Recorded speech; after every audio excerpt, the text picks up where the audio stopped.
ពាក់ខាងសពគ្រប់ពេលនេះខ្សែប្រយុទ្ធមកពលកម្មដើម្បីមានតភូមិកន្លែងដួលគឺជាផណូឯសន្តានទាហានគឺជាខោអាវសពេលពាក់ឯសន្តានទាហានគឺមានអារម្មណ៍បែបនេះពេលដែលអារម្មណ៍បែបនេះដែលជាប់ក្នុងខួរក្បាលយើងនឹងធ្វើឲ្យយើងយល់ថាគឺមានកិត្តិយសបំផុត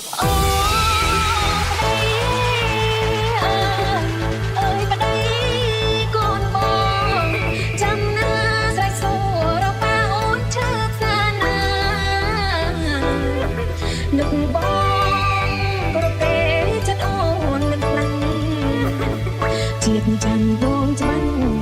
បងស្នេហ៍អត់ប្រាសាទដូនតាដែលដីសីមាបងអើយបដិញ្ញា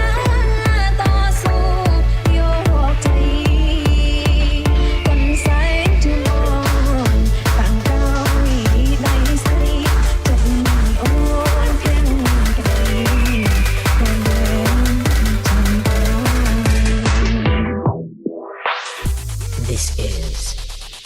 DJ May ខ្សែព្រៀងជួមុខប្តីខ្ញុំកាពី